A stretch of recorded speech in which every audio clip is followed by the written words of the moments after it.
All right, so today we're going to talk about percent composition and empirical and molecular formulas. This is the last content that we need to learn before our test on Friday. So we're going to start talking about with percent composition. So percent or percentage composition. So percent means part of a whole. So like your grade in this class, so you have a 99%, which means you have a 99, like 99 points out of 100 points. So the whole is 100, the part that you have is 99. Like when you get a percent grade, that's what that means. So this is a percent means part of a whole.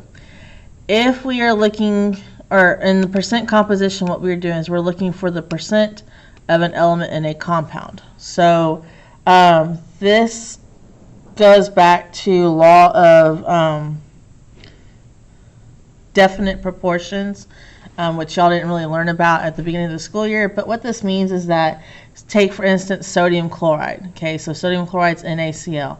No matter whether you have a grain of salt or you have the Great Salt Lake, it's always going to be the same percent of sodium and the same percent of chlorine, always. Okay, so that's what it means when we're looking for percent composition. So looking for percent composition and calculating is actually fairly straightforward. So this is what you're doing. Calculate percent composition of magnesium carbonate. First step you got to do is you got to get that molar mass, or can also be called formula mass. So if you come across the term formula mass, it's the same thing as molar mass. So we're going to get the molar mass of our compound. So I have magnesium, I have carbon, and I have oxygen. So magnesium, there's one of them. So I'm going to just go to my periodic table. Magnesium is right here, and it is 24.305. Okay. Carbon, there's also just one carbon, so I go to my periodic table. It's right here. It's 12.011. And then oxygen, it's O3, so that means there's 3 of those. And I need to multiply that by the mass, so oxygen is 15.999. All right, so you're going to get, that's the first thing you got to do is you got to get that entire mass of your compound. Okay, so 24.305 plus 12.011 plus 3 times 15.999. That gets us 84.313. All right, so we got the molar mass. Now it says find the percent of each element by using the formula. So we're going to have 3 of these. So this is our formula. So the mass of the element in that compound divided by the total mass of the compound times 100. So what is our mass of the element in the compound divided by the mass of the compound? Because remember, it's percent of, which means part of the whole. So what part of this entire thing is magnesium? What part is carbon? What part is oxygen? So that's what we're doing. So for magnesium, there was just one of them. So the mass of the element was 24.305. And then the total mass was 84.313. Then we had carbon, which there was just one of them. So that's 12.011 divided by the mass of the entire thing. So the part of a whole. Okay, well, actually I need to put my times 100 over here. Now oxygen, remember there was 3 oxygens. So we have 3 times 15.999. Divide this by 84.313 times 100. Okay, so 24.305 divided by 84.313. That gets us 28, times 100. It's about 28.83%. For carbon, 12.011 divided by 84.313 times 100 gets us about 14.25%.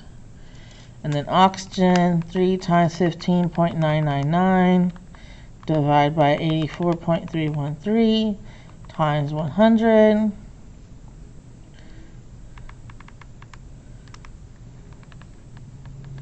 It's about 56.93%. Okay. So we're using percentages, so this is percent out of 100. So one way you can double check, make sure that you did it right, is add up your percents. Does it add up to 100?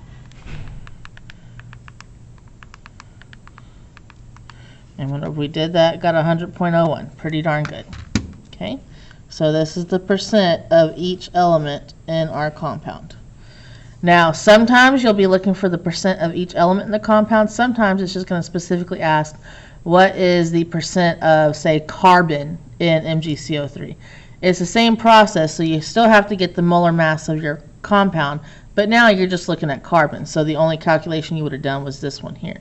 You didn't have to worry about the other two. Okay. The next piece we're going to look at is formulas. So we have two formulas that you need to know the definition of. We have an empirical formula and we have a molecular formula. So the empirical formula is the lowest whole number ratio of atoms in a compound. So it's what we call the reduced formula. So if you remember back when we were doing formula writing for ionic compounds, like let's say for instance we had magnesium and oxygen, right? So you had a compound with magnesium, which was +2, oxygen was -2. Remember, you crisscross, so Mg2O2. But remember how those numbers had number in common, so you canceled those out, and that was just MgO. So that is talking about ratio. So it's just talking about we're reducing it. That's all it means. So the lowest whole number ratio of atoms in a compound. So it is the reduced formula. So what that means is your subscripts, when you're looking at them, none of them share a number in common. Okay. Molecular formula, on the other hand, is the actual number of atoms in a compound. So the molecular formula could have subscripts in it that could be reduced. So they could share a number with them. The molecular formula can also be an empirical formula for a substance. All right. So it is possible that the molecular formula is also an empirical formula. So thing is though, when you're doing empirical formula, what's the lowest whole number ratio? Molecular formula is what are the actual number of atoms. So for instance, this one, so water is H2O. Okay. So there's 2 hydrogens and 1 oxygen. All right, molecular formula, that's how many is actually in here. Empirical formula means we're going to reduce this. Well, if we look at our subscripts, 2 and 1, it can't be reduced further. Okay, so the empirical formula is H2O because you can't reduce it any further. 2 and 1 only have the number 1 in common. Well, it's already reduced. Okay, so here's a little hint. If it's got a 1 for the subscript, it can be an empirical formula. Okay. Don't forget, however, that empirical and molecular can be the same. Okay, so the key you're looking for is if your formula can be reduced, then the formula you're looking at is a molecular. Once you reduce it, that's your empirical. So again, Ag3PO4, right here we have a 1. I can't reduce this any further. Also, 3 and 4 don't share any numbers in common. Okay, so this is also the empirical formula for silver phosphate.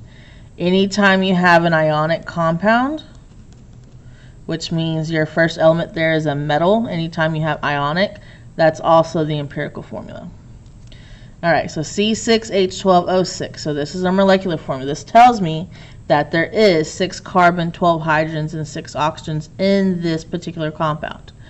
Is this able to be reduced? Well, our subscripts are 6, 12, and 6. What is the number, the highest number that they share in common? Well, they share 6. They can be both reduced by 6. So 6 reduced by 6 is 1. 12 reduced, so 6 divided by 6 is 1. 12 divided by 6 is 2. 6 divided by 6 is 1. No, we don't actually put a 1. So it's just CH2O. That is our empirical formula. Okay, this is a 1 to 2 to 1 ratio. All right, so this is the empirical, this is the reduced. Now you might be like, well, I can do a 3. Okay, so if we reduced it, because they all share 3 in common, right? That would be C2H4O2. Well, guess what? This is still not the lowest ratio. Oh, now they have a 2. So CH2O. Okay? So it is all about reducing to the lowest whole number ratios. CO2, once again, there's already a 1. So that's also the empirical formula. N3H6O18, well, we got 3, 6, and 18. Okay? They all share the number 3 in common. All right, so we're going to do, so 3 divided by 3 is 1. H is 6 divided by 3 is going to be 2. Oxygen is 18 divided by 3 is going to be 6. Okay, now N's at a 1, so it can't be reduced any further. All right, so that's all it is to empirical and molecular formula.